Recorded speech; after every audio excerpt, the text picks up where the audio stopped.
brisk, chilling air is calling, and out there we're free to run and jump and live so wildly. Head first we'll go tumbling through places unknown, with nothing but the stars to light our way. And though the sun may set at night, tomorrow looks so bright. 'Cause home is when you're by my side. No matter what we do, together we'll see it through. And I hope that we won't drift apart, even though things change. Without you it's not the same. I know it's true. Life's better when it's me and you.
right, hold on. All right, cool. System check. All things in the green.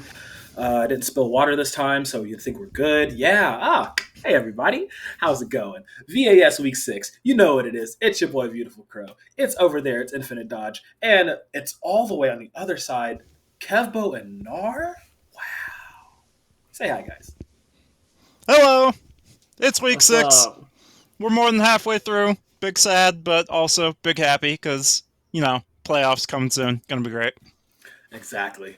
One step closer, one step ever so closer to playoffs, and I always get so much more excited towards playoffs times because they're hyped. And I mean, that is very awesome considering today's matchup. But yes, welcome to VAS Week 6 Group C matchup. It's going to be TA Divine versus Degenerates Ascension, the first place team versus the sixth place team. Happy Pride Month once again. We are celebrating all month long, so shout outs to all my guys, gals, and non-binary pals as we celebrate and kick some ass on the Rift together. And we are on patch 12.11. I would say Belveth is disabled, but Belveth doesn't even drop till tomorrow, so hey, don't even got to worry about it. We're in the clear. I'm very sad. I wanted to play Belveth today. Just a few bot games, yeah, I get it. Just get in practice tool, test out them angles, and get them item sets already curated for all the massive amounts of jungling she will be able to do. It's going to be interesting. I'm excited for this champion. An auto attack based champion in the jungle that just kind of goes wherever they please, and also finally another void monster. Like It's gonna be great. Something tentacles, something I've seen this summer before. Let's not get there. What we should get on over to is predictions, though, because we do have a bit of a shorter pre-show. I'm interested to see, especially what you have to think about this, Crow, since you and I were here last split, so we know a little bit about the exploits of these teams from last split. Well, actually, I don't know if Divine was the Team Ambition team in Victoris last split. They have a million teams, but they have so many teams, yeah. That's just kind of how they roll. But yeah, you are right about that. It's really interesting to see because it's the first place team versus the sixth place team, but it's Degenerates that are the sixth place team, and Degenerates, they were our winners of VAS Spring. Like they looked unstoppable the majority of the regular season. They didn't drop a game until they got to playoffs. So to see them in the sixth place spot was a little like, oh, hold on, this should be happening. Like y'all are supposed to be, the vets on the block, keeping that throne just nice and warm, and taking on all challengers. But they have been struggling so far this summer split, and Ambition Divine, they're sitting pretty at the top of the table in the position that Degenerates were last split. So blah blah blah, old kings, new kings, dynasties, Dracos don't kill me, that whole stuff going on. If we were to go to predictions, just because I'm off of recent form, I would probably have to go with TA Divine myself. Yeah, definitely so. Kevbo, you want to chime in on this as our newcomer and as somebody with a surprise coming up for us that you have to go and get ready for? I did my normal research. Mm-hmm. Degenerates won their game week 1. They have one other win, and it was an FF. And that was a couple weeks ago. So they have not won a game since week 1. Divine, on the other hand, have pretty much gone 2-0 the entire way through thus far. I think they have one series that went to 3 games. I'm pretty sure. I can't remember exactly, but it's looking pretty heavily TA Divine favored. So I'm going to have to give it to them 2-0. Yeah, that's I think the timbre of the desk tonight. I think we're all on that same page. I'm also on that Team Ambition wave here. They're a heck of a team coming through in the VAS summer, and if the Degenerates Ascension can mount a victory here tonight, that's like going to be a really important piece in reestablishing themselves and sort of saying, no, we're still here to play. But it's definitely an uphill battle for sure. As, oh my goodness gracious, Kevbo has blinked right on out of existence. I wonder where he has gone. Probably to go cook up something spicy that we can get to in just a moment for all you folks at home. But Crow, in the meanwhile, oh, look at that. We're even getting the number predictions. Kevbo gets the 2-0. I'm going to go with 2-0 as well if production production is so merciful as to grant me my number predictions next to mine. I'll take the 2-0. Oh, thank you, Cam. That was wonderful. That was amazing. That was amazing. Yeah, I feel like it's going to be a 2-0. Ambition just looks so strong right now. Like the players are literally firing on all cylinders. It's kind of crazy that to think going into this, I thought, Ascension we're going to be coasting in and doing super well, and just keeping that same form they carried over from spring. A few roster moves here and there. Sometimes that makes things more difficult for teams going into another split to continue that momentum. But I expected them to not, be sitting at 6 come this time. So this is a big surprise to me, and I would love to see them get back on form. But I don't think Ambition is going to let them recover in any sort of facet. So I think it's going to be a 2-0 as well. Yeah, this is sort of the phase, right? If you're approaching his team Ambition, that you want to put him down, you want to smack him down. Yeah, this is a team you don't want to let get rolling and get into that sort of momentum and synergy that they had last split. Haven't been able to build up with this roster quite yet, but if they do get there, that could be one of your biggest challengers. They have the DNA that they've won a championship in this league before, so definitely don't want to let them off the ground, don't want to let them off easy. Even though they look like they're at their weakest, that's exactly when you break them and you establish yourself as the new dominant force in the universe, and they'll have a couple of options on how they want to approach that, because it is patch day. We have the fun privilege here at VAS of playing on Wednesdays, so it's often a fresh, hot, spicy new patch every Wednesday for the VAS. And just some nice little bands here, or not rather, bands nerfs here coming through, Crow. We got like the Brand, the Gwen, these AP champions that do the % health damage right in the kit. They were really super busted strong after the durability patch came in, made the fights last longer. Brand in particular was disgusting, so those are getting tamped down along with some of the AP items. We are going to get some interesting stuff. Oh, absolutely. I mean, rest in peace, my Brand. That's my boy, the homie. We do fire stuff together. He was kind of popping off a little too much, so they had to cool him down a little bit. He's still pretty decent, I would say, but, just not the monster that he is. But, yeah, like you said, the durability patch made any champion that does % max health damage pretty prioritized. So we'll have to see what the new changes are, or what quick adaptations people are going to do on the patch. But I've said too much because we have a special feature today. Kevbo, take it away.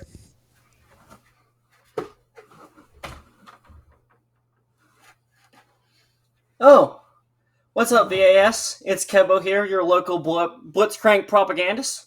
Just working on my own Steam Golem here, trying to create Blitzcrank's perfection. I mean, a Steam Golem that chooses altruism after becoming aware of itself? Pretty cool. But what can it do on the Rift, you ask? Well, with a rocket grab that can set up kills from pretty much anywhere outside of vision, pretty easy to, get kills. You have to be afraid and respect his reach. If you try to run, he just, goes into overdrive, runs you down. He's got extra move speed, extra attack speed. Just come at you. And then, without flash, what are you going to do? And if he gets close enough, he has that power fist just going to knock you straight up in the air. Even more CC, even more setup. And if all else fails, of course, you have the static field. Always there, always helpful to remove shields and silence your enemies and deal more damage. And while he does struggle when he doesn't have vision to set up, I mean, so does every champ, right? One rocket grab can change the entire pace of the game. So, I want you to think about it. I want you to consider picking Blitzcrank in this week of VAS. Well, I better get back to my own Steam Golem. I'll catch you all in the Rift. And remember, metal is harder than flesh. So we'll throw you to a break and see you on the other side.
I wonder if we will ever get to a champ select here in the VAS where I'm not laughing the moment we come on in as our production is making whooshing and wowing and wee sounds as the transitions come through. That was a fun one, to be fair.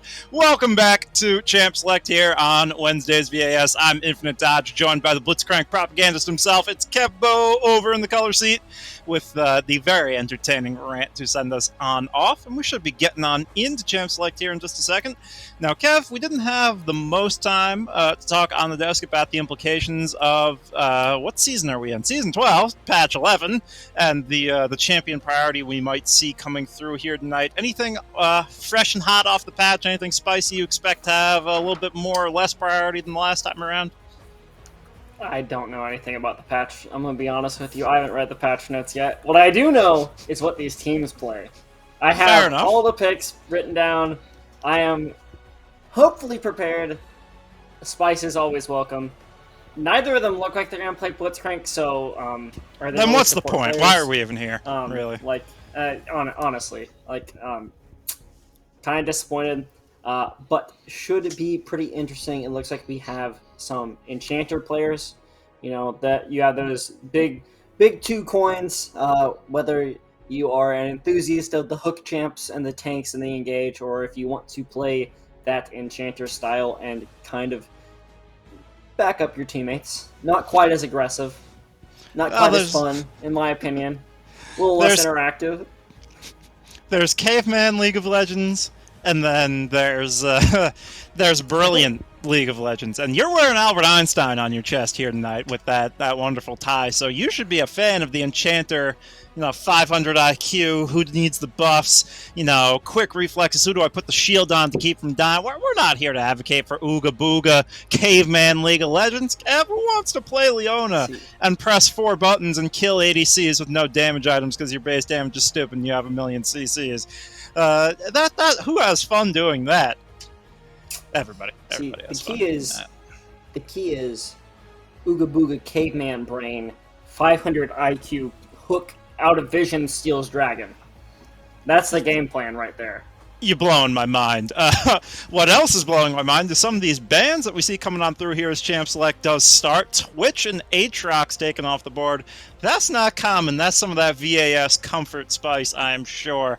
A little bit of point at the Pony Goat and Deet, respectively, I am sure. Strangely enough, Siebel in the mid lane is actually TAD's Aatrox player. They have flexed this. They have both played, but Siebel's second most played is that Aatrox. That is fascinating. I don't remember seeing Aatrox mid since Season 8 when the rework first came out and it was stupid busted. It's been a while since I've seen that one. I wonder what matchups that would really work in. I'm a little bit sad now we don't get to see it, but one of the champions taken off the board, which is no big surprise, despite the fact it got nerfed because it has been stupid busted recently, is the Senna. I mean, that champion is an absolute monster in 2 positions. It scales so incredibly well. It's not even that vulnerable and lame with the big old slow on the Q, the healing, the sustain that's offered. Wukong also getting a big tamp down, but still Team Ambition maybe feeling like it's ban-worthy. They don't have the data yet on the patch to determine whether it's moved out of that ban-worthy phase, because it was really, really strong these past couple of patches. Yeah, and there is 2 picks here, and Degenerates needs to ban them both here. The bot side for TAD has played pretty much nothing but Karma and Ezreal. I'm glad they did their research here, because Dilly has played, 6 games of Ezreal this split. Has 1 Tristana game, 1 Lucian game, 2 Lucian games, and 1 Xayah game. I think I see the pattern there. Like Ezreal, Karma, every single lane. I mean, Ezreal and Karma, it's so safe, right? You have the Arcane Shift, you have the Mantra Shields. It's just absolutely wild. That's going to be Degenerate's Ascension picking up the Renata Glask for themselves. They're going to put that Chem Baroness down in the bot lane for Arth to hopefully give some bailouts to Pony Goat, get them some pretty sick kills and setups. The first pick coming through on blue side for Team Ambition is the Lilia, another one that took some nerfs here on this patch. Not quite as strong, but I mean, just absolutely a huge beneficiary of all the changes on 12.10 that we're Ursa Massive, another one of those champions like we were talking about in pregame that has the the percent health AP damage. So not going to be quite as strong on 12-11, one would think, but still going to be in a great spot. I feel like these teams have not read the patch notes, because now we have Talia coming through, got huge nerfs on 12-11, or maybe they think these champions are still just so OP. Plus their items got nerfs too. AP Mythics basically all got nerfed except for Crown. So this is some interesting drafting out of TAD. Maybe they're just feeling confident, but yeah, Degenerates just picking themselves a lot of scaling with the Renata and the Victor right now. Yeah, and with the patch having pretty much just come out, you also imagine that we're going to flex back towards these comfort picks, of course. Deep on the top side, big Urgot enthusiast, bringing out the Evi plays, hopefully. Some spicy full range ults going to come out, but it looks like it will be a pretty hard focus on the top side of the map for TAD. Yeah, and I'm happy to see them get a little bit of hard attack damage on the top side, because when you have that double AP mid-jungle, it can get a little bit hard finding kills when people start to stack the magic damage. But I really like this for Degenerates. They need a bridge, right? They have Victor and Renata, who scale exceptionally well into fights, but you need something to find that early game pressure, to find the early game skirmishing power. Vi offers that, offers you a lot of CC. It's easy to execute. It's point and click with the ultimate. It's exactly what I would want a team that's been struggling a little bit this season to pick up. It's the CLG style. Simplify it, find the picks that help you get your game style to that easy execution threshold, and sort of lean into that. So I'm liking what Degenerate Ascension are showing so far, and these ADCs are really getting pinched here, Kev. Yeah, and I'm interested to see what Degenerates do decide as that last band. There's only one other champion that Dilly has played this split, so maybe just forcing them onto something uncomfortable could be a shout here. Of course, you do have... That does leave all the sports up, but it is going to be that Tristana getting banned out.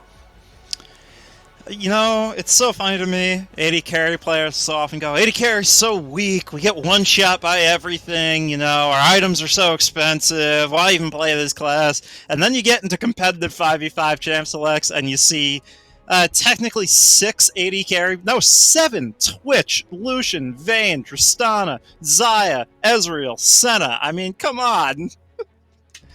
Yeah, and I think that the bot side of the map is a big focus for both of these teams. Of course, going to leave an ADC counter pick. That's not one you see super often coming in for the Pony Goat, but that will at least give them a little bit of flexibility. We'll be able to see what TAD pick hopefully can respond. Yeah, I'm curious what you even pick up here with the pool this pinched. I mean, Kog'Maw has shot up in priority big time, and that will be the lock-in over here for Dilly, which makes sense. Lulu.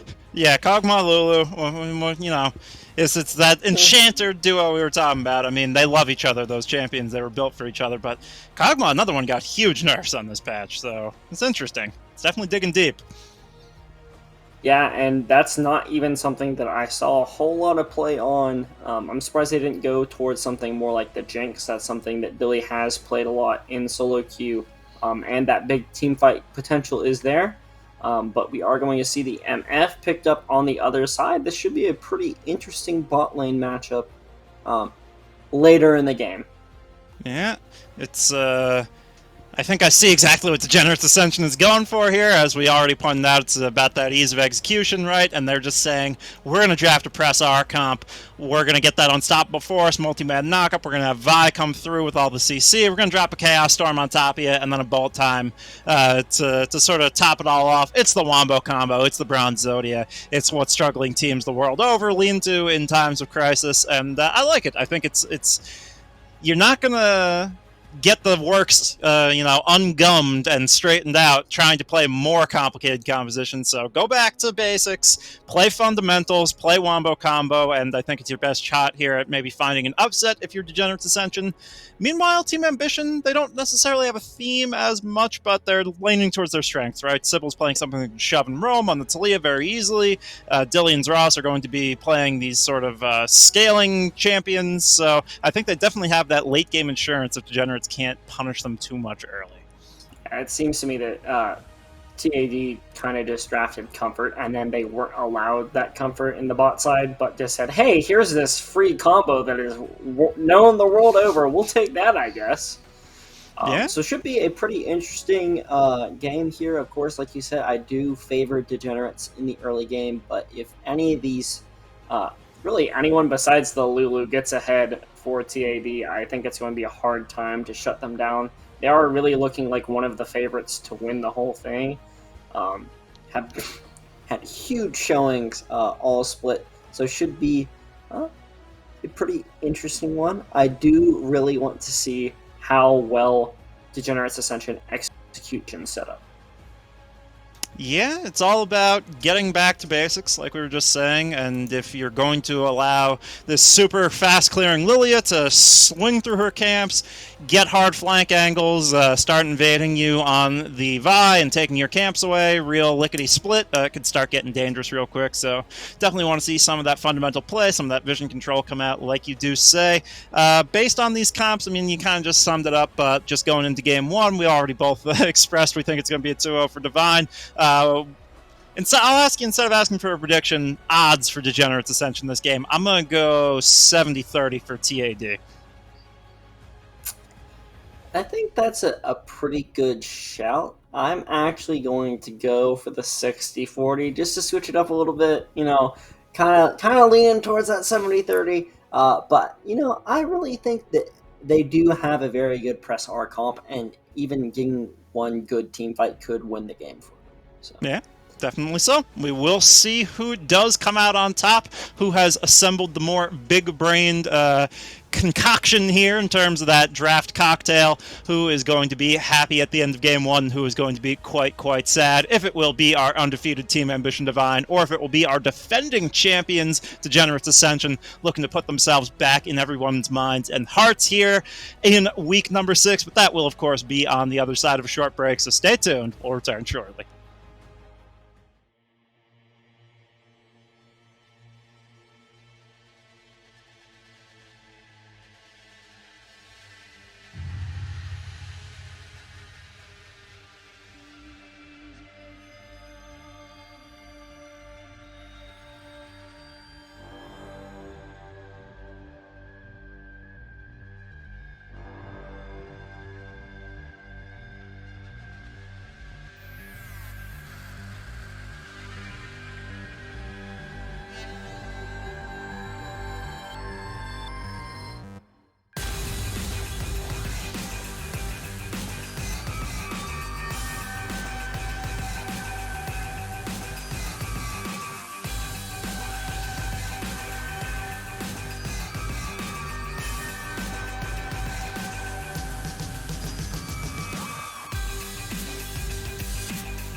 Keep moving on.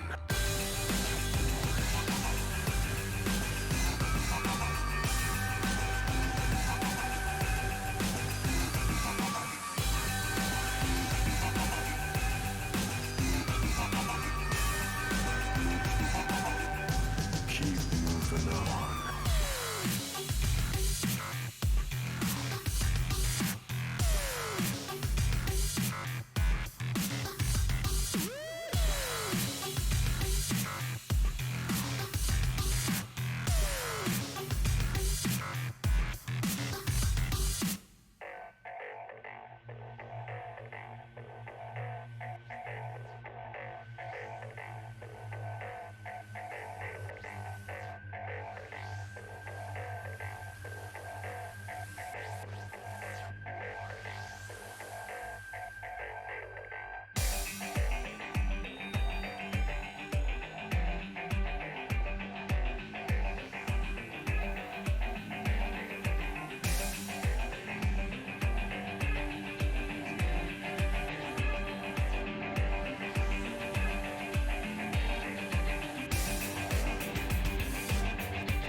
They say I have a grim sense of humor.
All right, everyone, here we are. We see the Pride banners once again on the Rift. It is a wonderful sight to behold. I am Infinite Dodge here, joined by the ever-wonderful Kevbo, our resident Blitzcrank stan, and this is going to be a heck of a matchup here if you are just joining us for Week 6 of the Victoris Amateur Series.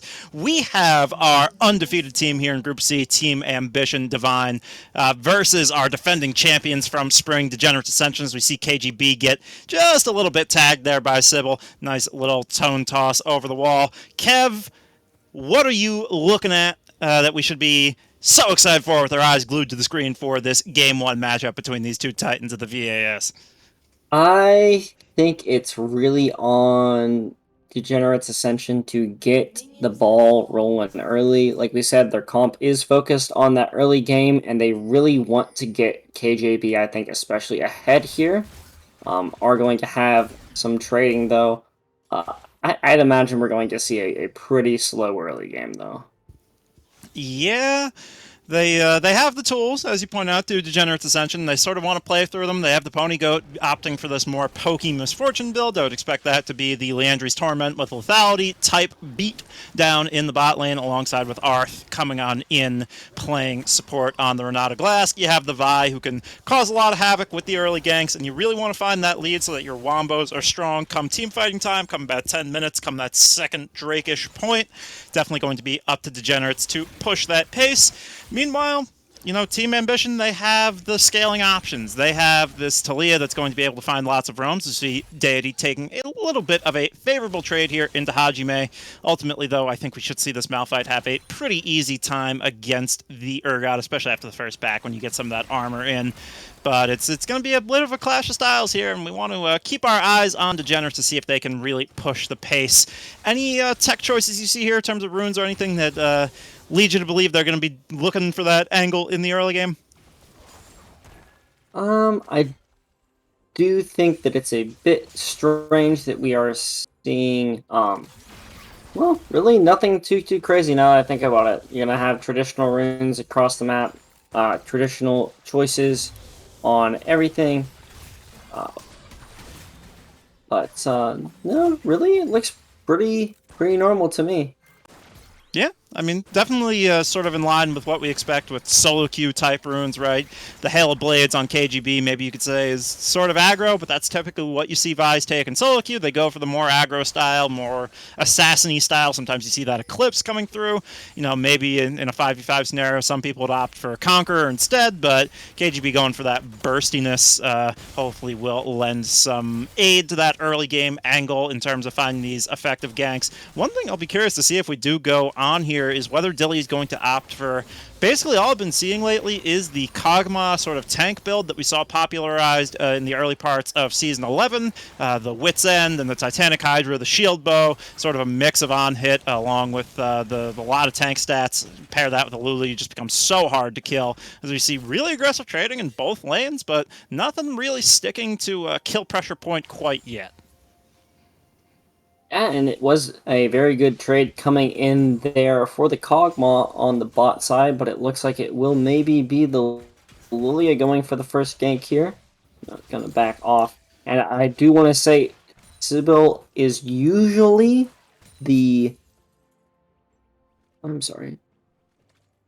I have lost everything. I believe we do have a sub this game. I don't think that was really hit on. It is actually but there goes August before we can even talk about the subs. It's the first blood for Lilia. I don't know how it happened. August walked up where they shouldn't have been, stepping into that mid lane as the usual support for DEA, as you were pointing out. Arth coming on in to be the support, and not going so good. The wave was in a good spot. I'm not sure why August was up in position to get ganked there, but Guster Posey going to pick it up for Team Ambition Divine here early on.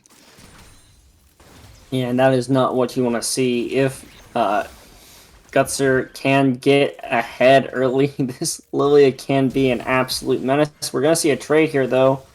Yeah, it was flash for flash. Arth moving forward, didn't find the handshake, but there's the flash Q coming out from KGB. So it's two flashes exchanged for two flashes.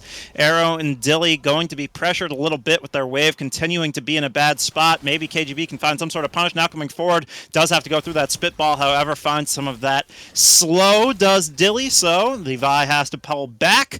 In the end, not really, a super effective trade for Team Ambition. Generally, you don't mind blowing your flash on your jungler for a laner's flash. You just come by and re-gank pretty soon.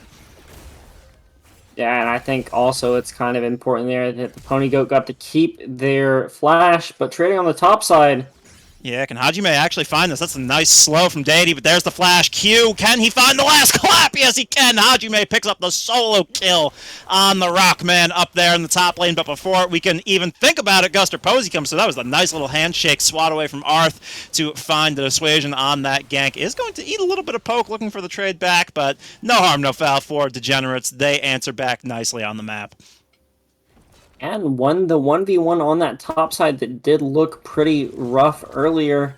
It is going to be a reset on the map, it looks like, for most everyone here. Gonna just get our lanes pushed and get those first backs in for pretty much everyone here. We're gonna see a Infernal Drag coming up first.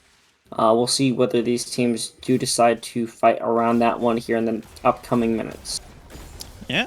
Hajime as well left that wave in a pretty great state, even though he's down about 20 CS. Will equalize that a little bit, came back to a stacked wave just as it was crashing. We'll get the opportunity to pick up most of that there in the top lane.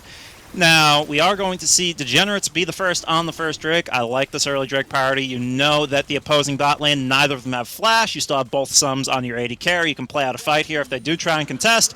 Take that bot lane priority and you pick it up. It's a nice one for Degenerates. Kevbo, I'm going to ask you a question. If you want to put money or channel points on it or what.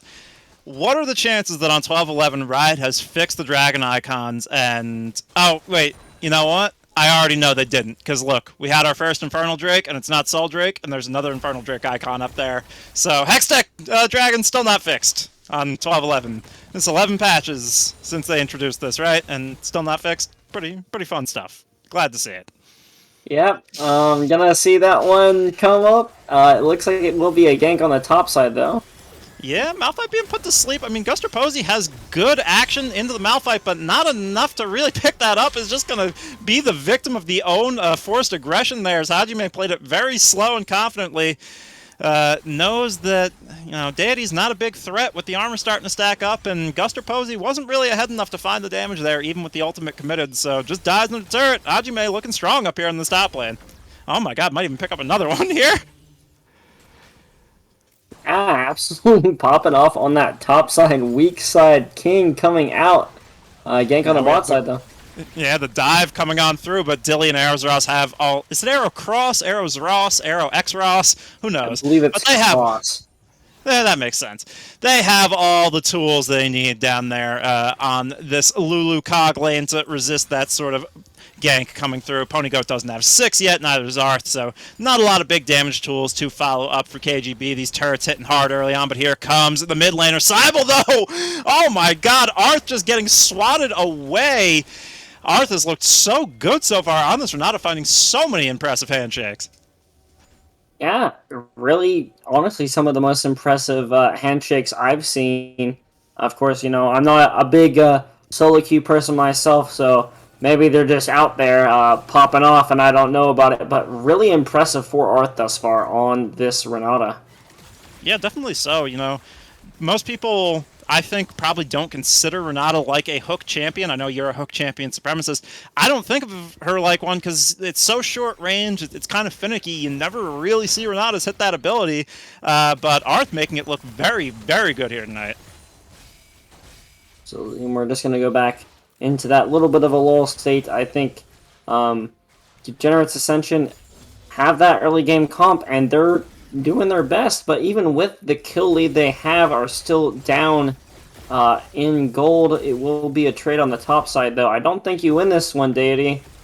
Yeah, no, Hajime is just standing there, taking absolutely everything as the unstoppable force comes out, sets it right up for KGB to bring in the ultimate of their own. 4-0 for Hajime no Gildo right now, but could August be the trade? Gets the Chaos Storm out in time, puts the Gravity Well down, tries to play it out with Buster Posey. That was actually very well done, popping the Ghost in the end, gets the laser out. The fancy footwork playing around the Gravity Well there to get the stun up and, you know, just get out alive. Very well done from August. Yeah, quite impressive to swap for this game from support to mid lane and still have those fancy feet. Not too often you see a successful play here. Yeah, that's the really nice hostile taker coming out. Ponygoat as well going to use that bolt time more as sort of the space buyer for a little bit, but it is going to force the flash out of Arrowcross. That is the heal taken in return onto Arth, who came so low. That Comet almost tagged Cross for the kill, but just not going to pick it up. Dilly half health now under turret, going to heat some of this Make It Rain damage, going to get that living artillery out in return, though, to clear the wave. So that is, once again, 3 summoners used for the side of Team Ambition, and it looks like they will get the wave shoved as well, will Degenerates. Yeah, Degenerates have had a very good laning phase in this 2v2, absolutely shutting down at Dilly and Cross there. Of course, really kind of got them off the comfort and are putting them in a pretty weak spot thus far. Yeah, definitely so, and I really like, you know, the adaptations and the choices that have come through. I especially like Hajime on this Malphite just picking a very hard Urgot counter. I mean, we've seen not quite Rammus levels of making Urgot kill himself when you pick up the Thorn Mail, but basically just shrugging off the W that is so much of Deity's kit here as the empowered speed steal there from the Q coming out from Hajime actually gives him enough speed to basically get the turret before there's any threat range from Guster there. The ultimate basically used to no avail, so continuing to return to this top side is Guster, but not really finding much onto Hajime. Yeah, and we're already seeing a roam come out from Arth on that bot side. Going to try and push out this wave and make sure that they pick up this second Drake as well. We'll see how TA Divine do decide to respond to this one. So we're not quite able to get all the way there with the wall, though. Yeah, basically saying we have no shot of contesting this Drake because I'm going to use my ultimate just to get on out of dodge. Found themselves in a bad spot, pinch from that pit is now August playing around the cone, playing it a little bit cavalierly there. Goes pretty low, but once again does manage to get on out without any damage being taken. And that is going to be the second Drake picked up for Degenerates. They are playing to their game plan superbly here so far. And there's the unstoppable force as well, right off the back of it. I don't know if they quite have kill threat, but the seismic shove is not going to land, so Cybel's just going to get run down. Hajime, so tanky already. He's been a part of absolutely everything on the map. Yeah, absolutely popping off on this Malphite. It is not even something that was really on the radar for the side of TAD. Of course, do have a collapse maybe coming in here. Yeah, it's 3 strong for the side of TAD, but here comes the cavalry from the side of Degenerates. They're going to pick up at least one. There goes Guster, Posey, Cross, and Dilly forced to run for the hills. I mean, Degenerates now starting to make it a bit of an early game sweep. Only up about 1k, but they just seem to have the momentum right now, and they are going to drop this Herald they picked up as well. There's the nice handshake once again from Arth, and Dilly and Cross are in a bad spot right now. Shelly's going to charge, take out their only solace. Here comes KGB to find the knockup. That's one killed already. Dilly, you can try and kite it out, but it's not going to go nowhere for you. Void Puppy coming out to try and get a little bit of tag damage back, but that's the double kill for the Pony Goat. Yeah, and we're starting to see why Arth is playing. I'm pretty sure they first picked this Ronaldo, and there definitely has been a reason thus far. Absolutely popping off on it thus far. As we see maybe a bit of a lane swap possibly going to come in on the top side. I don't know if that was just Talia catching the wave, it looks like. But going to already have this first tower down on the bot side, unlocking Arth and the Pony Goat to move around on the map and exert that pressure that they already have in lane to the rest of the map. Yeah, definitely so. And what I really like here, seeing coming out from Degenerates, is they're playing some more meta-agnostic stuff, right? Like, it's not necessarily as affected, a lot of what they're playing by changes as what Team Ambition is playing. And Team Ambition, they're playing a lot of champions that got hit with nerfs on this patch, and I think it's sort of starting to show they don't quite have the early game effectiveness that maybe they thought, well, we can play these champs, and because it's our comfort, even if they're not amazing early game champs, you know, we're good enough, and these champs are good enough that it won't matter, and we won't cede too many advantages early, but they're having a very hard time because of some of the stuff they picked not quite having the womp it did last patch, and they're getting punished for it. And it's really encouraging to see Degenerates, who have been a real funk this split so far, come out with, you know, Arth coming on in, this heralded new support player for them, their substitute coming in that they've been practicing with, and August even role swapping, and they're having a great early game so far. They're up 3k right now. Yeah, absolutely. And of course, this is quite impactful.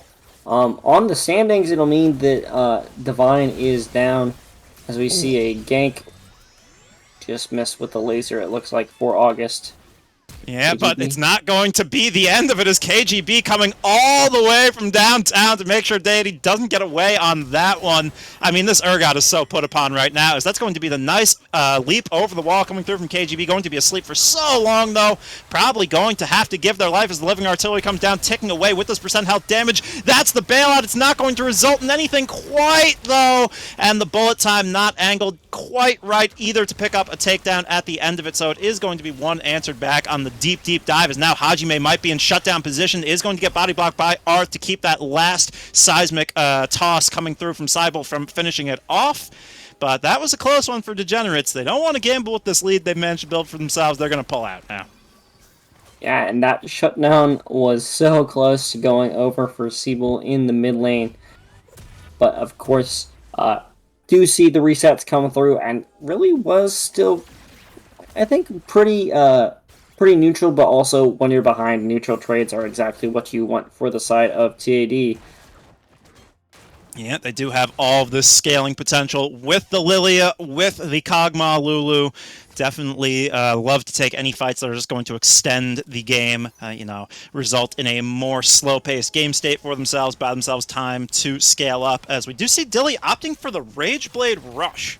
So I don't know if this is going to be that tankier Kog'Maw, or it's going to be a more pure on-hit style. We will have to see what the next sort of build-up is, if it's going to be the Mythic, or if it's going to be one of these Mythicless builds that we've seen crop up. But with 10 seconds here to go on this Mountain Drake, it could be Degenerates parlaying the strong early game into an early soul point, as we see Sybil going to get knocked up. Does find a nice seismic shot, but there's the ultimate still available from KGB, forced to flash over the wall. And that should be all she wrote in terms of securing Dragon priority for Degenerates Ascension.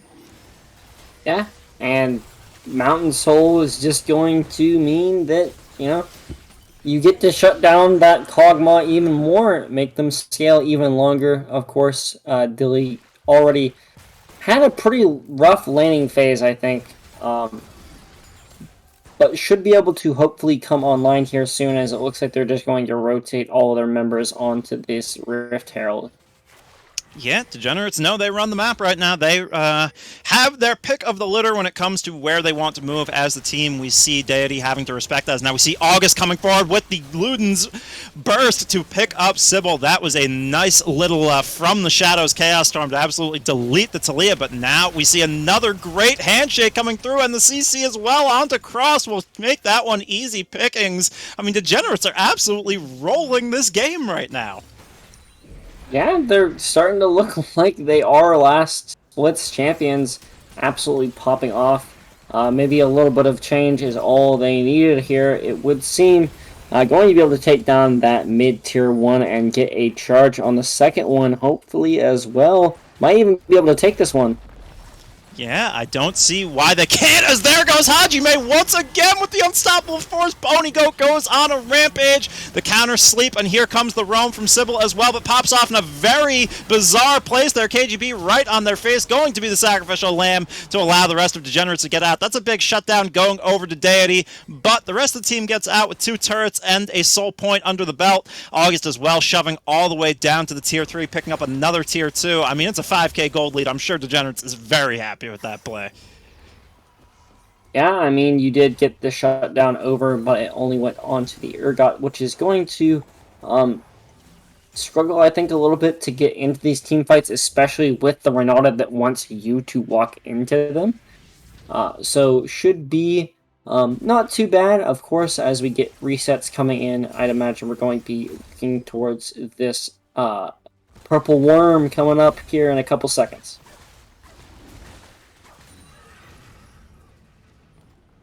As it would seem that I maybe have lost Infinite here. I'm not sure what's going on. So sorry about that.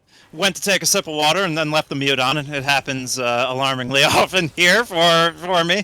But it's a rough one, Kev. Look at Dilly. That's 3 daggers in the inventory. That's the poverty Kog'Maw build.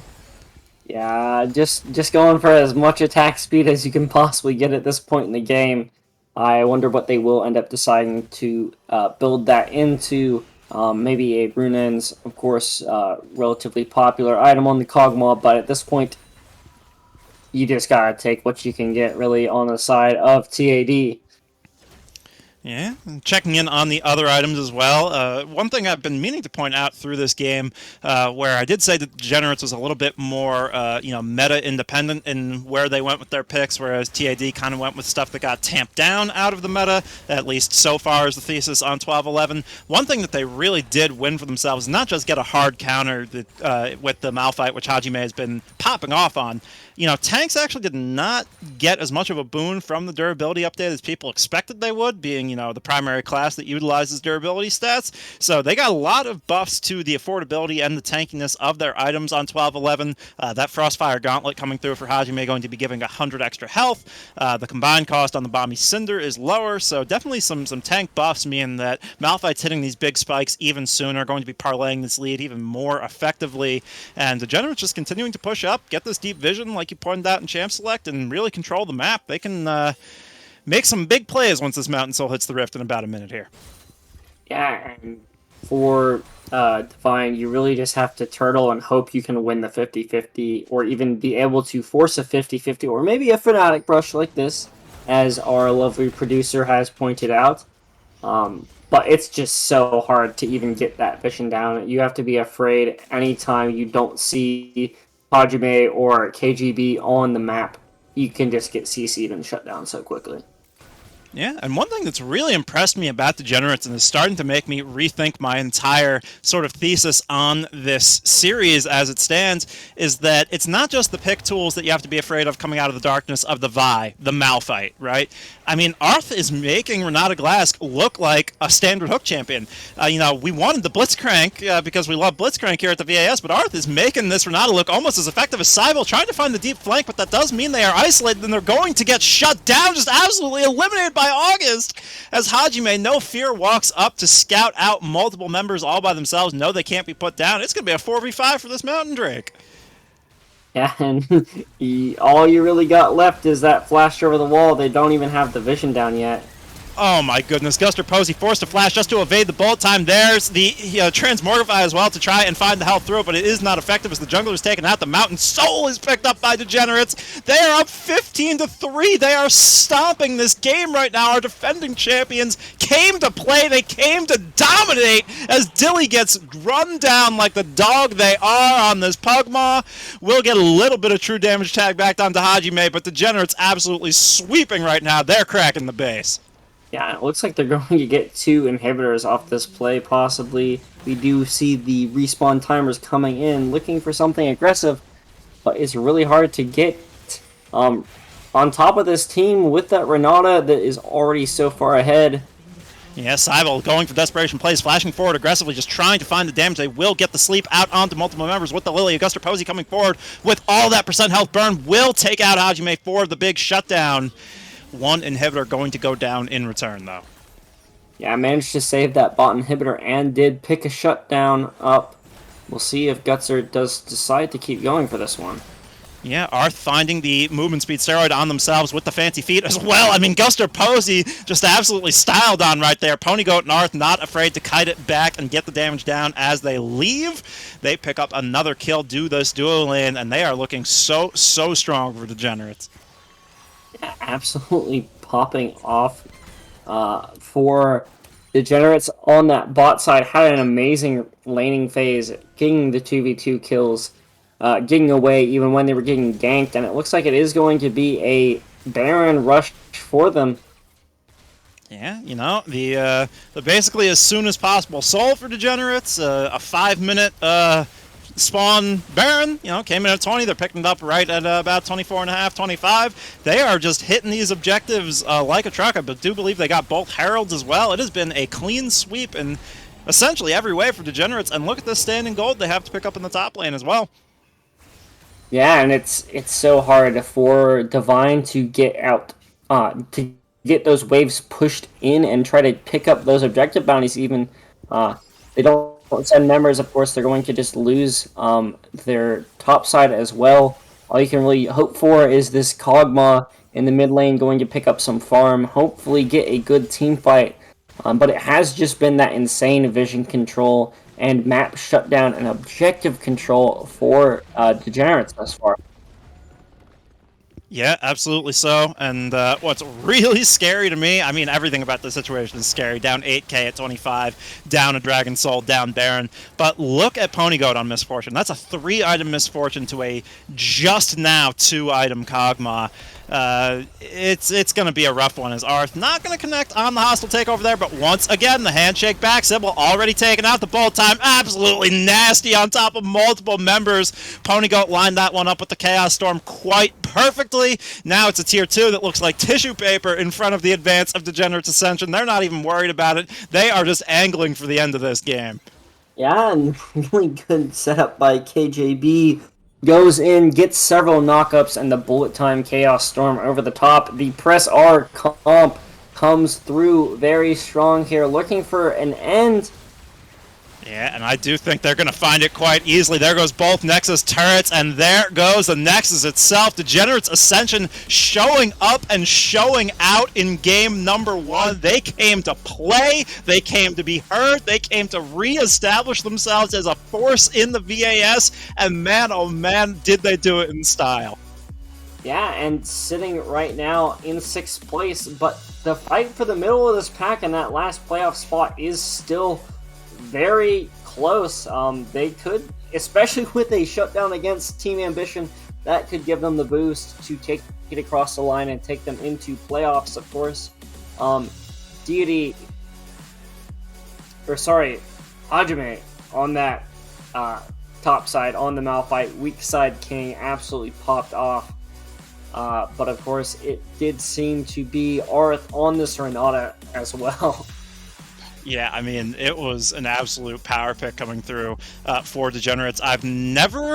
I want to say I've never seen a Renata Glass played that well. I've cast some LJL, I've seen some professional players play this champion, and I don't think I've ever seen such a conversion rate on the handshakes. There are a couple of whiffs on the hostile takeovers, but you see everybody do that basically. It's more of a follow-up ability for when they've already been CC'd. We saw Arth hit it in those scenarios. The blind ones, not so much, but generally just extremely clean play for Arth on the Renata. It was so hype, and Team Ambition have to be feeling a little bit shell-shocked right now. They just got smacked up in game number 1 by the 6th place Degenerates Ascension. It's going to be wild to see how they do react and adjust their strategies going into game number 2. But that will, of course, be on the other side of a short break. So stay tuned. You don't want to miss this one. It got real spicy, real quick. A 26-minute stomp coming through from Degenerates in game number 1. We'll be right back for game number 2.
we slid on down. It was fun. Oh, my hands disappeared. Where'd they go? Oh my goodness. This totally real cherry blossom forest. I live in ate my hands. That's crazy. Kev, we see Team Ambition back on blue side here. They're not opting to give themselves counter pick in game number 2 as we jump right on in. Oh, okay. I'm now learning that we don't have loser champ select in Victoris. I was not aware of that. So production is letting me know that they had no choice in the matter. And Team Ambition is saying Victor was the problem. Let's take Victor away and leave Renata Glask up. First pick, Renata, going to come out again. I do want to see them focus on their bot side this time, though. TA Divine have been playing the same kind of stuff all season, and it's been working. Let's see if they can get it again here. I think definitely it seems like there's a lot more flexibility for their jungler. But should be a very spicy matchup. Of course, we'll have to wait and see what the priority does land on. A lot of good junglers still up, and a lot of, There we go. Wukong gonna come in hot. Now, Wukong probably still pretty decent, but I don't think I like TAD's.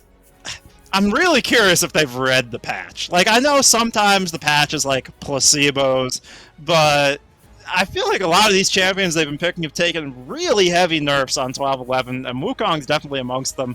And it's just like, have you not been anticipating this, not following PvE cycles? Did you not read the patch? Do you not have other picks you feel confident on? I don't know what the solution is, but Degenerate's immediately snapping back with another first pick Renata, and in place of the Victor, they're going to pick up the Ahri. I do wonder if TAD do try to go towards that wombo combo style of press R draft that we saw from Degenerates come out with in the first game. Of course, have some nice pairings, especially in the mid lane, I would think, for Sibyl. Not sure if they play a lot of that, but it is going to be, it looks like the Lucian... No, not Lucian Nami, going to have a Nautilus come out instead. We'll see what they do decide to pick up. I imagine this will be that priority on the bot side. They really want to see Cross and Dilly not get behind in that 2v2.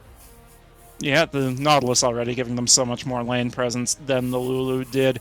Whether they pair that up with something more early game oriented, like a Misfortune or a Lucian, or you have the Tristana, which can do both. It can sit back and scale and wait for level 18 to have 625 range, or it can play the early game all-in style with the Nautilus. It's a great pickup for Dilly. I think it offers them a lot of flexibility down there.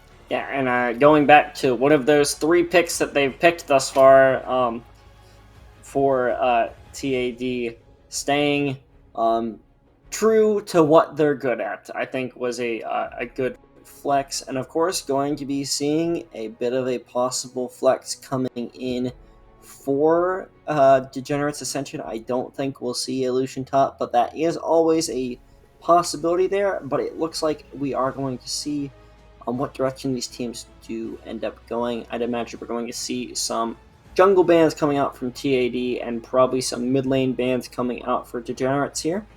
Yeah, it's an interesting sort of pivot Ascension has done in this draft. I get that the Victor's not there, so you bring in the Ahri, but it really looks like they're abandoning what worked so well for them in Game 1 with the very easy to execute wombo combo pieces style draft. It's it's more aggressive, it feels more flashy, especially with the Ahri and the Lucian. They're very aggressive, moving forward champions. They're about movement, they're about outplaying, they're about outputting a lot of burst, but not a lot of utility, as opposed to the Victor and the Misfortune pickups. I hope it's not hubris coming through from DEA, getting a little bit too big for their britches after admittedly extremely impressive Game 1. Meanwhile, Team Ambition doing exactly what we sort of called for, right? Refocusing on their bot lane, picking up these picks with presence, with authority in the early game, and now taking the Malphite away as well, which was a big part of Game number 1 for DEA. This is starting to look like a very different script for Game 2. Yeah, it should be a lot different. A bit of a funny thing, though, here. The Silas and Swain bands coming in, both aimed at Deity. I don't think Siebel has either of those played. So, kind of a little bit of a funny thing there, but it is going to be that jungler picked up Trundle, going to have some good CC to help especially this Ari and Lucian chase down Team Ambition Divine. On the other side, we should, though, see the solo winners come out here for them shortly.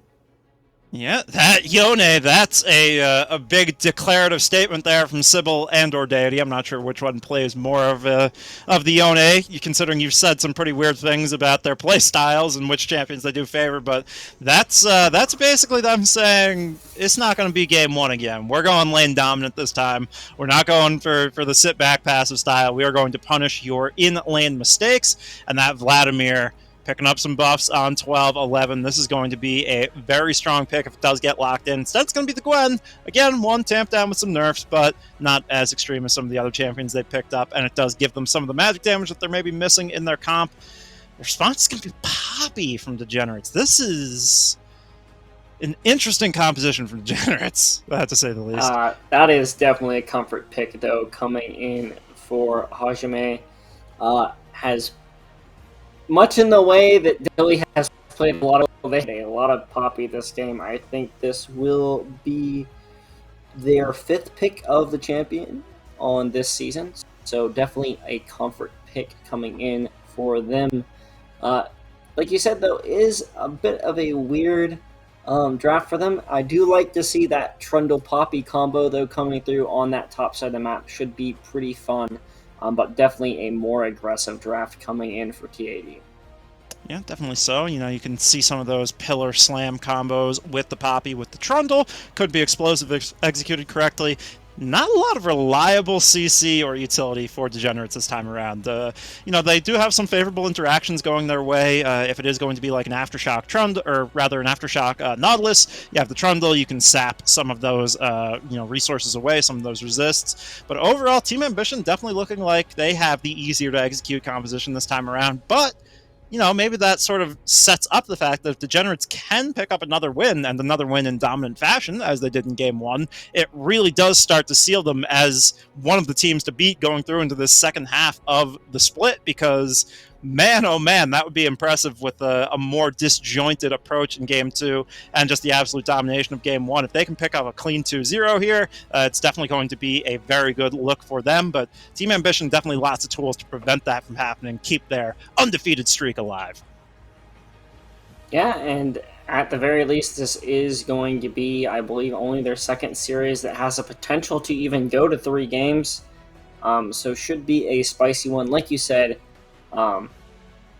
little bit of a favoring in the draft towards Team Ambition possibly, but we're going to have to wait and see how especially Arth and Hajime play on these picks that they seem to be very comfortable on and had a great game last game.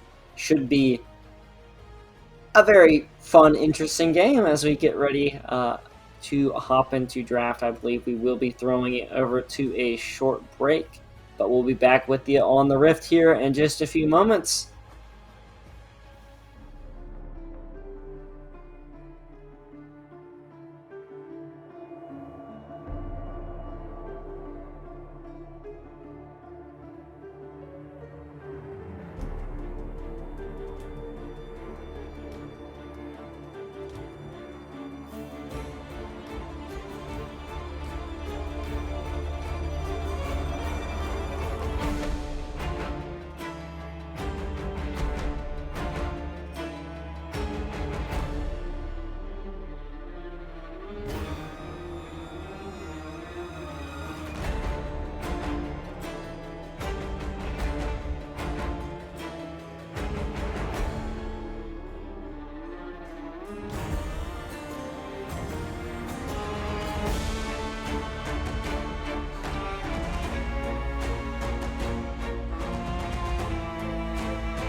All right, everyone, we have loaded onto the Rift for game number 2 here.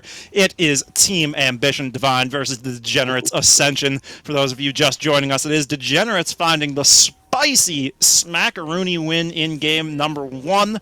Going to put themselves up on match point here in week number 6. They've had a rough split so far, Kev, but they are our defending champions, and they showed us why in that game number 1. Yeah, going to have a level 1 invade here is going to get spotted out. We're probably going to... Ooh. That's the flash blown arrow cross coming right in. Going to get that dredge line out. Arth played it pretty well in terms of knowing exactly when to leave and getting that ward down at the last second, but didn't really have the movement speed at level 1 to juke out on that hook from that angle, so better safe than sorry in blowing the flash. It's a nice little advantage picked up by Team Ambition. I'm a bit surprised we didn't just see the handshake come out early. We are going to see some deep vision put in, so maybe something spicy will come out of that, but I doubt it. Just going to have that early knowledge on where KGB is starting. Caught myself that time. Been struggling a little bit, but it is going to be, I'd imagine, just a top to bot side clear for them. Yeah, as we do see Arrowcross and Dilly taking advantage to camp this furthest most brush. Ponygoat seems well aware that this is a possibility, though, waiting for these minions to get low to coax the opposing team out of the brush. But Arth, being brave and moving forward, is going to get hooked, going to get glacial, going to get explosive charge, going to get absolutely mollywopped in the trade, although Arrowcross not looking too much better for wear at the end of it either. Going to eat the return, ignite, and a lot of damage as well. Potions ticking up on both sides, and that's the spice we expect with these aggressive bot lanes on both sides. Yeah, Speaking of spice, just be trading all over the map. It would seem. It looks like it's going to be Hajime on yet another tank looking to pop off here. Early level 2 though for Cross and Dilly. Maybe going to try to look for something there, but it will be a lot of respect paid.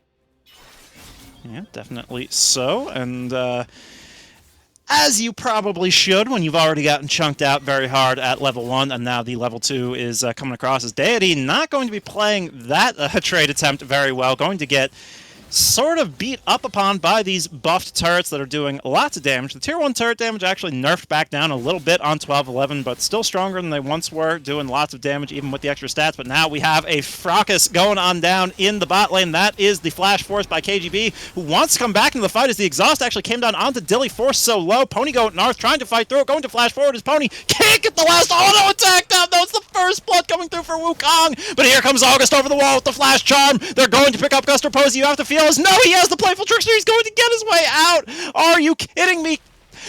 There's the pillar, but I don't think it's going to mean anything. August dodges out and picks it up. And now they have Dilly trapped under turret. Arth trying to get the wave to come forward. August is holding it, but Sybil finally coming on down. This could prove to be disastrous for the Foxfire down there in the bot lane, but has the double buffs picked up from that jungle kill. They're turning on to Sybil. RKGB, he's getting the chomps out. Arth going to find the handshake, but can they find the kill? It's another flash force. Degenerates looking pretty good as the charm does not connect on the cross. All in all, it's the extended 1-for-1, and Degenerates Ascension getting double buffs on their mid laner. And Arth still looking for some spice there. Almost a Pillow saying like play there. Just like, I don't care if it's your tier 1, you're not recalling under it there. Just going to throw out the poke, slow that back down even more. I do think it is important to point out, though, that Gutster going to pick up that kill, hopefully get this Wukong ahead. Could be able to burst out a lot of these strong threats for the side of Degenerates. Yeah, but look at this giant wave that Degenerates has gotten into the turret. They should be able to pick up a turret plate. Even though it's pre-5 minutes, those early turret protections are actually... I'm talking nonsense. It's bot lane. There are no early turret protections pre-5 minutes. That's the deep lane swap meta. Season 4 knowledge from when they added those onto the turrets. For those who are unaware, mid lane and top lane have extra protection pre-5 minutes to make sure lane swap meta never comes back because it's very boring to watch. But that's neither here nor there, Kevbo. What isn't very boring to watch is this hyper-aggressive matchup we've already started to see in game number 2. And it's not really hard favoring either side yet. Still pretty even, but this Ocean Drake has now hit the rift. Be interesting to see when these teams do mosey on over to that one and who's going to come out on top of that potential skirmish. And it should be TAD having the push lane more often than not for the bot side makes it a little bit easier to pick up that dragon early, but of course you never know. We're going to see a back come in from Gutster Posey. And just looks like back into this normal laning phase for both sides. Maybe get a spicy hook thrown out here. Yeah, and I know I'm supposed to be the unbiased sort of caster here, but is it fair to say after these, first game and a 10% a quarter, that Arth is now my favorite player in the VAS, as we actually see some really aggressive trading coming through on the top side. Deity might be playing a nerf champion, but still does a heck of a lot of damage to tanks, especially when you land that needlework and stack up the Conqueror. So Hajime not going to fall, but is a little bit more beaten up after that one. Yeah, well, no one wants to be my favorite player because no one wants to pick Blitzcrank. So we'll have to wait and see if that one does come out. I might have a new favorite player regardless of win or loss. But of course, right now, Arth is looking like a very, very strong Renata at the very least. Haven't really seen them on too much else, but absolutely has popped off in the last game and been doing pretty well in this game thus far as well. Yeah, definitely so. I really like the Hylissang comparison, especially just being an absolute nuisance and stopping backs under the tier 1. Hylissang, another one of those few players who's made Renata look super, super good with that annoying style. But now we have more fighting in the bot lane. Arrowcross went to war, didn't know the jungler was there, and is just going to be picked off for it. The explosive charge in return means absolutely nothing. And for the second game in a row, Degenerates should have free range on the first Drake of the game. Yeah. Really well played, managed to get that pick like you said, and that just means that pushing lane that you were hoping to have doesn't really mean that much when it comes to objective control. Rest of the map, though, just going to see a bit of trading, but it is looking a lot better, I think, for CA Divine. Of course, not having a couple kills in lane as Malphite changes a whole lot there on the top side. Yeah, definitely so. I mean, it is still more comfort for Hajime. Big-time tank player, very good. As we see Cybele take the aggressive Fate sealed forward there, but just not quite enough damage on the snapback to really make August feel the pain of playing against Yone that we all know so well. So the Ahri going to get out scot-free for now, tick back up with that Corrupting Pot. But yeah, Hajime on comfort, not really seeing the efficacy on this tank that they did on the Malphite last time around. Deity, playing a pretty good matchup, getting up in CS, but a little bit of nice wave manipulation there towards the end of that last sequence. Going to help Hajime even that out a bit. Yeah, and it will be getting close to that level 6 for this Wukong as well. We'll have to wait and see if they can make any plays with it. Of course, very strong team fighting ultimate, but it will just be that Rift Herald started up for them. Yeah, they will this time around at the very least get that cross-map objective trade. You have to feel not a lot of angles for Degenerates to go and stop that one with KGB in base and August and Hajime pushed in more or less. I mean, Hajime is pushing out at this point, but not going to be in time to go scout that Rift Herald. So that's a nice answer back from Guster on the Wukong. Should be able to use that to even out some of this gold disparity of only about 400. You're basically guaranteed 2 plates if your Rift Herald place isn't Grief, so that's most of that gold deficit made up right there. As Arth, cool as can be, just going to sidestep that hook. Cross didn't really have it lined up, going to answer back with the handshake of their own. Nice little trade. Ponygoat stepping forward, sort of isolated a little bit, but we also have the trading in the top side. It's going to be 2 ults utilized from the side of Team Ambition to find not very much at all, but that is something that will be found. It's the Ponygoat actually getting bailed out. Can they find the takedown to revive? No, they cannot. Dilly and Arrowcross get out on just a little bit of help, but now Arth playing it so Chad going to play in the minion wave. Cross, what are you doing? You never win that trade, as Arth looking absolutely crazy, putting down the questioning Elder Lizard there. That was a really nice play. Ain't gonna come in from KGB here. Yeah, Sybil, nice use of the Fate Seal to get past that pillar that was put down pretty perfectly, but it's not going to dissuade the Flash Charm coming out from August. So that is a nice little pickup, and I was worried that Degenerates wouldn't have the synergy this time around in their team composition that they did last time, but as our producer pointed out, it's all comfort across the board for them, and they're still making these champions sing in a variety of impressive ways.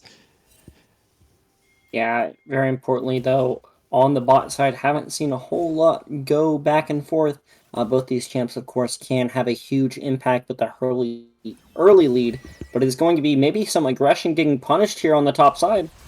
Yeah, Deity going under, going to get CC'd up, going to actually get outplayed, but Hajime doesn't have the triumph, so doesn't get to live. We'll take the 1v1. KGB comes through just to pick up that wave, but here comes Guster. Doesn't have the Cyclone, and yeah, August already got the wave bounced, so no reason to stick around either. Not a whole lot of angles for Guster so far. Been a bit of a frustrating series for Guster thus far. You know, game one, spent a lot of time topside on the Lilia, didn't really make it effective against Hajime's Malphite, and now this time, not really finding a whole lot outside of that first blood. And the bot side of DEA have done a great job of spotting him out thus far. A couple times going down towards that bot side and have been able to play safely. Well, a lot in part due to the vision setup they have. Of course, going to maybe see a lane gank here. Yeah, they are trying to play sneaky beaky like around these bushes, but Ponygoat and Arth know that the wave's just going to shove up because Dilly cannot avoid shoving the wave on the Tristana. That explosive charge E, the passive, is just going to make those minions burst into little confetti pops every time one is CS'd, do that AoE damage, and force shove the lane. So you just got to sit and wait for the minions to come to you. Absolutely, and we are getting to a point, though, where I maybe am a little bit worried on this top side. This Gwen is, of course, very good at shutting down tanks, so maybe going to see some trades that possibly end up in kills on the top side, but it looks like they are going to instead just send Poppy for this drag. Yeah, you know what? If you can't beat them, leave them, as Hajime is now doing. Down 40 CS and probably going to lose some plates as well. It's a miracle they haven't lost any yet, as Arth stepping forward gets a nice ward angle to not step into a vulnerable position while still getting that vision scabbed out. The blast cone's available. Guster could go for the 50-50 with the Trickster back over the wall if they do take the cone, but there's the nice Keeper's Verdict coming out from Hajime to keep the dash from coming out. The Berserk as well going to CC Guster with the Ignite down. August picks it up nicely. Once again, Degenerates up the first two Drakes in the game, up a nice early gold lead of about a K. It's not quite as crisp as it was last time as the Infernal Soul hits the Rift, but it's still looking like a bit more of the same in game number 2. Yeah, that is going to be Deity on the top side, though, picking up some tower gold, so very nice to see. At least a little bit of a trade coming out, but still very good objective control coming in from Degenerates here. Yeah, it's pretty wild how much they've had the Dragon control in this series, as Ponygoat rolling right onto Dilly as Arth was taking care of the support, keeping him occupied, as that was just the huge chomp coming through from KGB, not even on a completed Sunderer yet, but one Q made Cross look like absolute tissue paper in its wake. That's going to be the support picked off there, as now Hajime, I'm not sure if you want this fight, Deity so far ahead right now, got to sit and soak a whole 3 lanes worth of farm and XP, but actually losing out on this trade pretty handily so far, doesn't get knocked back into turret range, and that's going to feel real bad for Hajime. That turret shot might have made the difference, as now it's going to be a winning trade with Deity getting the Conqueror all stacked up. Here comes the Cyclone over the wall, the Red Smite out, but is it actually going to happen? No, Guster Posey! It's so sad Hajime makes it out with a sliver. Yeah. The weak side tank player wins the 1v2 again. That's something you absolutely love to see. Definitely hype when you can win those trades even at such a low health. It's going to be Cross trying to roam a little bit, but again, this vision control from Degenerates is shutting every gank down that they try. Yeah, it's If it wasn't before, it is now starting to feel like it's going to be a tilted game state for Team Ambition, right? When a play like that doesn't work out, definitely starts to affect the mental negatively, especially after what a shellacking they got in game number 1. And the aggression just doesn't stop, as once again, it's 4 members around the bot side. Degenerates understand that the bread and butter of TAD is this bot lane, and if you don't give them room to prosper, it offers all sorts of possibilities around the map to come out on top, as we see, despite the fact that Gwen was up and is still up about 40 CS and a level in that top side, it is Poppy with the shutdown for Hajime. I mean, this is an absolute clinic coming through for Degenerates. Yeah, they're just playing the map better. They've been able to pick up these neutral objectives. I think they've only lost 1 Herald and gotten every other objective in both of the games. So just really good control. And that vision placement is paying dividends. Yeah, definitely so. I do like what Deity's doing here, trying to set up a bit of a freeze, right? Force Hajime to overextend to break it, then you run him down, but with no Ignite up, even with that Riftmaker completed, I'm not sure if you have the damage quite yet to cut through Hajime. We will see.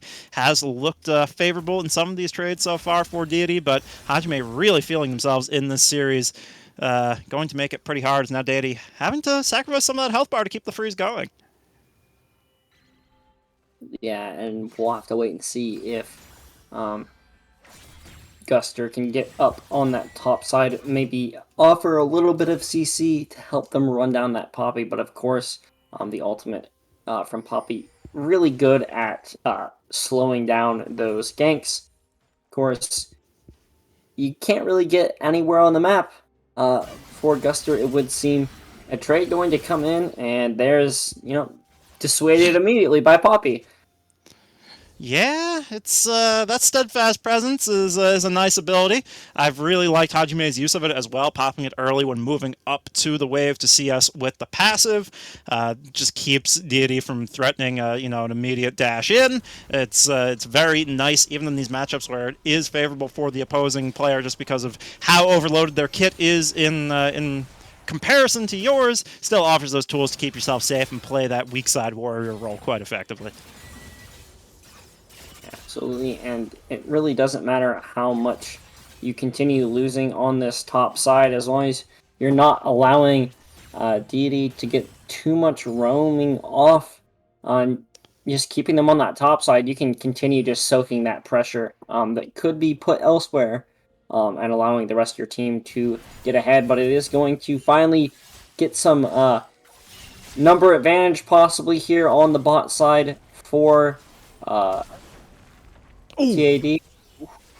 That was sad. The pillar was anticipating a juke that didn't come, and arrow cross blue flash for nothing. The pillar didn't connect. So that's a bit of an oof moment. It will be our first full 5v5 at Dragon. Degenerates only ahead about 900 gold. That's not end-all be-all gold at 17 minutes. Not even going to equal a full legendary item for any of these players right now. The biggest advantage is in that mid lane where it's Ludens versus just the Noon Quiver.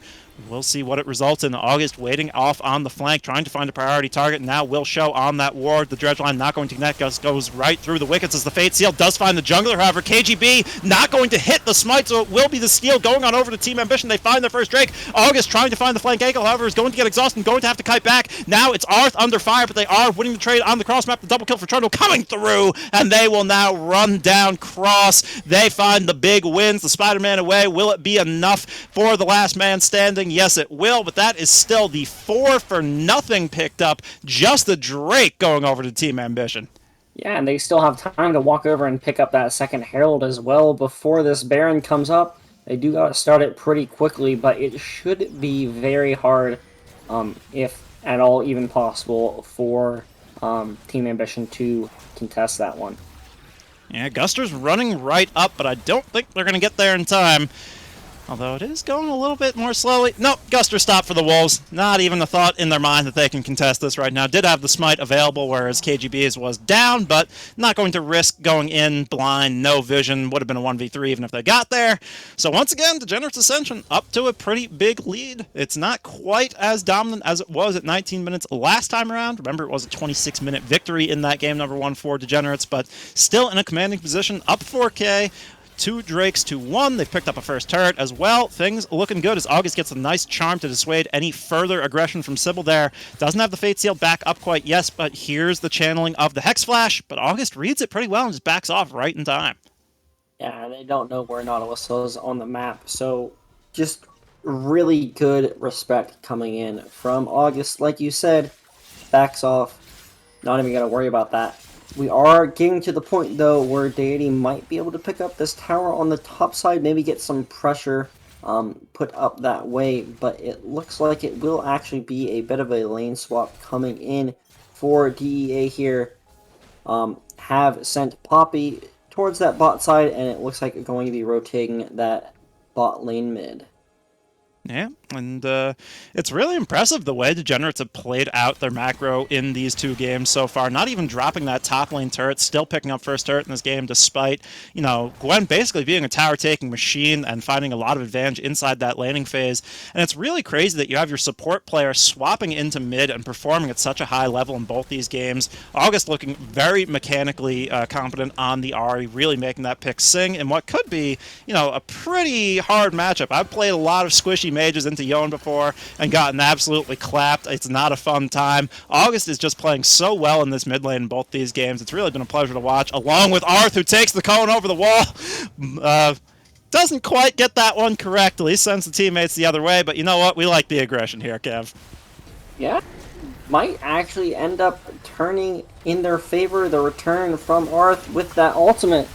Yeah, Cross went into a place he did not want to be with that hook, as August does get out over the wall, but Dilly can follow. It's going to be a bit of a struggle to get out as the pillar lands true. The culling comes through. That's going to be another kill.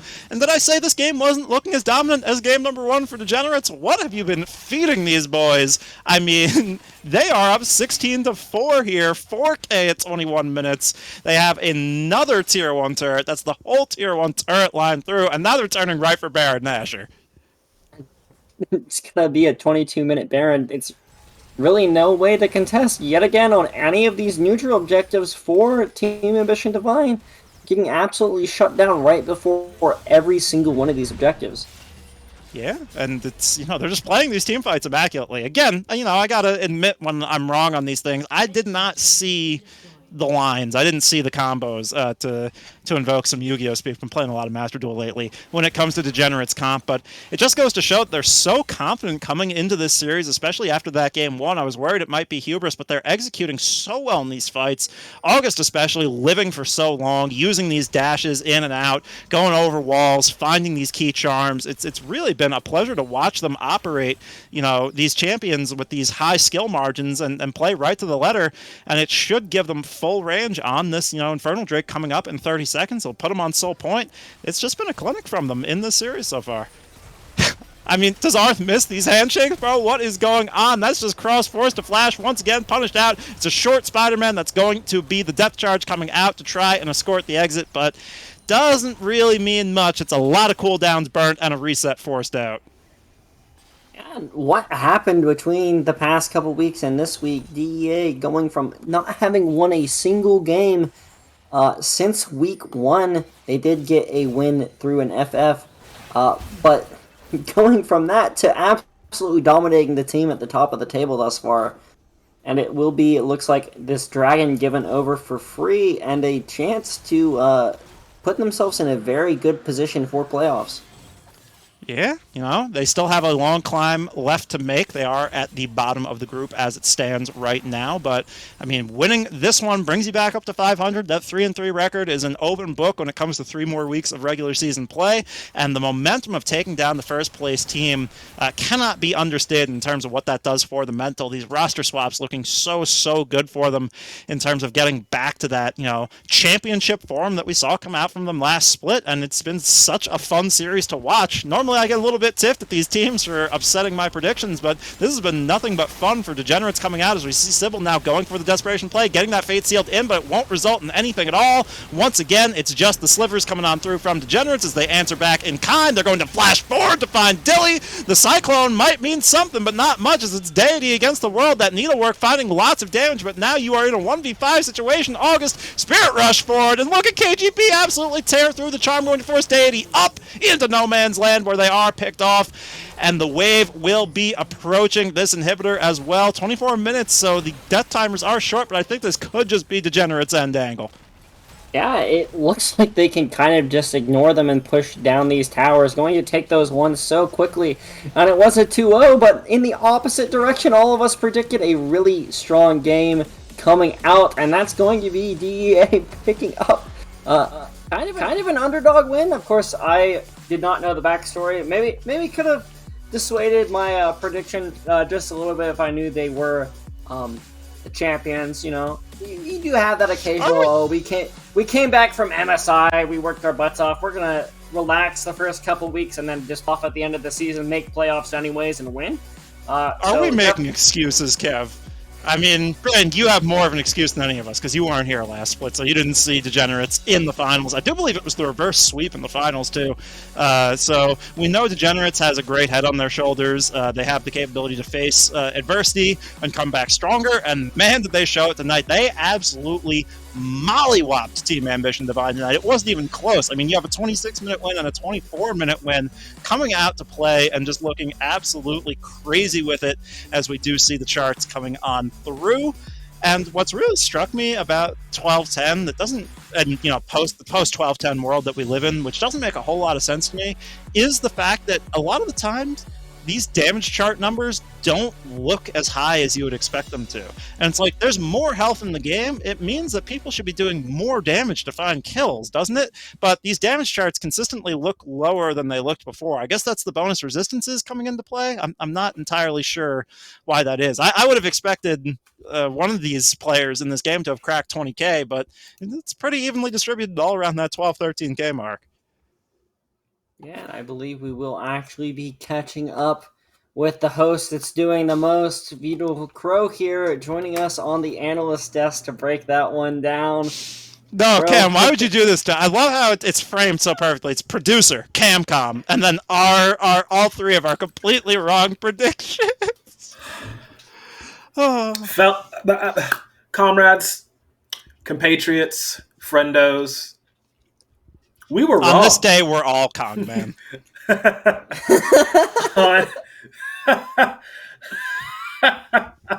like, yeah, it's going to be a 2-0. You know, Divine's looking great, sitting at 5-0, top of the table. Amazing the entire split so far. And I guess we forgot about Dre. And in this case, Dre being the pony goat because, bro, he was popping shots left and right. Like, I remember talking about him in playoffs saying how if there's going to be anyone to carry this team, it would be Pony Goat. And he does it again. He gets away with it again. Like, Pony Goat was impressive, but Pony Goat's always been great. I want to shout out Arth and August. I mean, they're my players for this series. Yes, 100% August. Amazing being slotted into that mid-roll. Just complete dismantling of Sybil there. It was... we talked about briefly the game one draft from Divine, and we're like, hey, a lot of these champions have been nerfed and they're not that strong. Is this really the comp you want to go for? The Degenerates just said, bro, let's go. Let's run it immediately. Catch some further hubris and made them pay for it in spades. And in game two, it was a little shaky at the beginning, those first 5 or 6 minutes. But once again, these Degenerates got together, a lot of these groupings, and shout out to Hajime just completely being a hoss in the top lane. 2v1s, no problem. I take those. I'm the tank player, whatever. It doesn't even matter. That dive in game 2, oh my goodness, Guster. Yes. It was an admirable try. Sometimes you just don't win those, but yeah, like, we were wrong. Another giant falls. That's going to leave only 3 teams. Of course, I haven't been able to look at how the rest of the games left are going. but that means that if all of them won, there's only 3 other teams that have not lost a single game thus far. So we're going to keep those standings pretty close here coming into playoffs. Something man. I, at least, as just an observer, love to see. Excited to see. I'm really excited. How Degenerates can get back in this one. Like we said, they are now going to be sitting at 3-3. I believe that makes them tied for the 4th spot with one other team.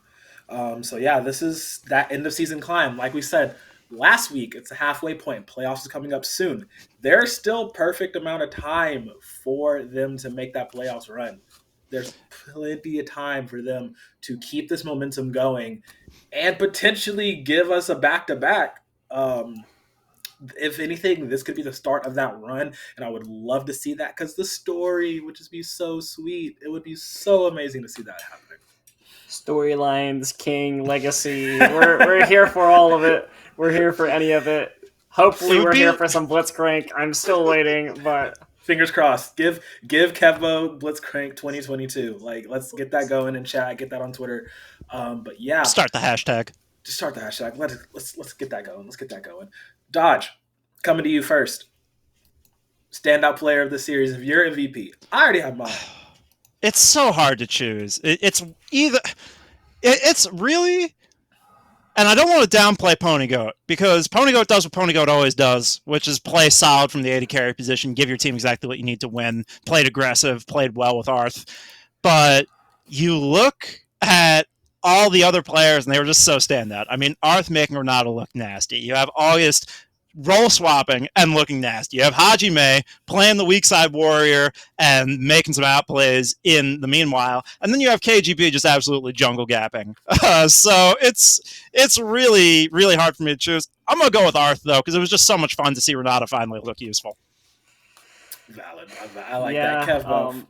Come on, give it to me. Tell me. Genuinely the best Renata play I think I've ever seen. That was some of the most impressive play I've ever seen on the champion. Like you said, I honestly think that this is one of the most contested MVP for the game for me. Like you said, especially Hajime on the top side. I love to see tank players play weak side and still pop off and win against those ganks. But I think I'm gonna have to side with Dodge here yet again. That Renata play, oh my gosh, it was so good. Yeah, that was nasty. That was so good. Arth did 12.0 KDA in game 1 and a 16.0 KDA in game 2. Did not die the entire series. Let's go. I mean, granted, they do have an ability that prevents death, but I don't think it was used. I don't even think they needed to use that. Like, the positioning was so crazy. Like, so well done by Arth, I will have to say, like, definitely. But I actually want to put the MVP in the hands of KGB because, like you had said, jungle gap the entire series, really was running rampant. So many good engages, just really put the team in saying, yo, bros, don't worry, I got this. How do you play the Trundle and go 3-0 and 15? 18.0 KDA, not dying at all, just completely running up. So much damage, soaking up so much damage, just being an absolute menace and allowing the carries of August and Ponygoat to dish out all that damage freely and just get it going. But I believe everybody else had voted. We have spoken. It's Arth. It's Arth. Like, absolutely menacing. Just a complete monster. Back-to-back Renata Glass, making the champion look amazing, how the champion should be played. Y'all better watch this VOD back and check some notes because this person knows how to play some Renata. And I'm gonna be watching some notes because, like, I'm like, I didn't think you could do some of that. But that's I can't believe they gave it to them again after the absolute sup gap in game 1. I can't believe that they gave again over again. They first picked it twice. How did they get away with it? I take a lot of issue with how Team Ambition drafted in both of these games. I feel like they did not prep very well at all for this series, but let's not throw or cast aspersions rather on Team Ambition. Let's celebrate Degenerates for making a comeback angle possible. They are looking to do what I always fail to do, which is you get to like October 10th and you go, oh, there's like 4 weeks left in the ranked season. Look over. Let's see, I'm Silver 2-4 LP. Yeah, this is going to be the season I finally make Plat. This is going to happen. But they have a chance to actually do it. Yes, they do. All right, my ocularly challenged friends. Unfortunately, we must take a step away for this week and rest our souls. We will be back next time for more action. It's ever so closer to playoffs. The playoff race is actually looking so sharp right now. So for myself and the rest of the broadcast team and everyone here at Victor's Esports, we wish you guys a good night and have a wonderful time. See you next time.